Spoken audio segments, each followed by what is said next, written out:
So this is like the fourth time I'm trying to do this video. Basically, there's a new Archbishop of Canterbury. If you're an Anglican or you're from England, you know what that means. This is like the Pope for Anglicans or Episcopalians or whatever you want to call it, Church of England. And basically, you know the history of the church, how it's separated from the Catholic Church. They're basically the same kind of Christians except for a couple little differences. And because remember, King Henry wanted to have a divorce and everything and split from the church, the Catholic Church. Anyhow, this is causing a huge issue all over the world for Anglicans. Basically, people in Canada, in England, in Ireland, in like Scotland, and like all of those colonies of England that still follow the Church of England. And it's because she's a woman and she's a liberal.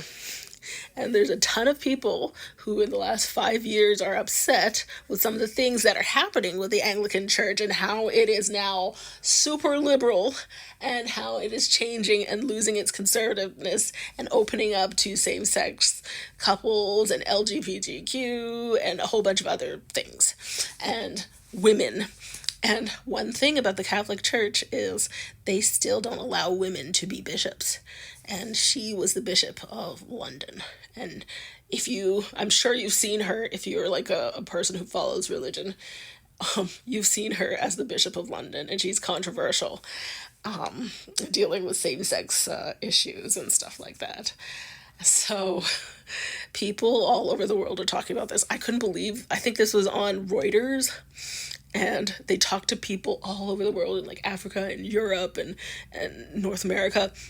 But especially the people who are in Europe and who are in Africa that they interviewed were like not spewing hate, but it was like clearly their first knee-jerk reaction was like, who is she? Why is it a woman? This is not traditional. It should be a man and stuff like that. It was really shocking to hear how they spoke about her. She's 63 years old.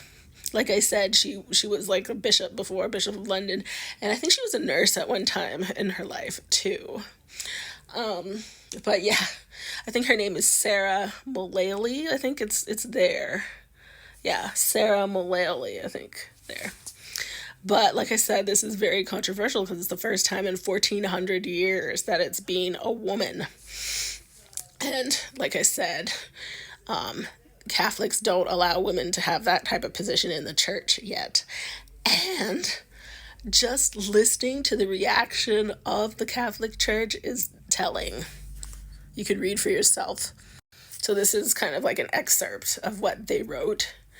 And they're basically talking about like blessing her and praying for her. And they're like, oh yeah, you have, considerable challenges that are going to be incoming for the Anglican Church, and they talk about LGBTQ rights and issues and women, the place of women in the church and stuff like that. It was really shocking. So this is part of the statement, or like a dumbed down version of the statement from the Vatican, and they just continue to talk about all of the issues. I was so surprised. I mean, I thought they'd just be like, oh, thank you, blah, blah, blah, but then they go into it. I mean, they even talk about how women can't be ordained as priests in part of that statement, too. So, yeah, I don't know. Here's hoping that she has a smoother ride than most people, but she's probably got a lot to stand up against right now, especially with all of the unrest that's happening right now in the United Kingdom. And then also with someone like King Charles, who's not really, he's the head of the church, they say, but if you know King Charles, he's not really a super religious person. So, I mean, you've got to get people to go back to church, and then you've got to actually get, like, the person who's supposed to be the figurehead for the church to actually believe in it, and then you've got to get people who are, like, conservatives that have to do with the Anglican Church to actually like believe in these new things that you want to change. I don't know, what do you think? Does it matter to you?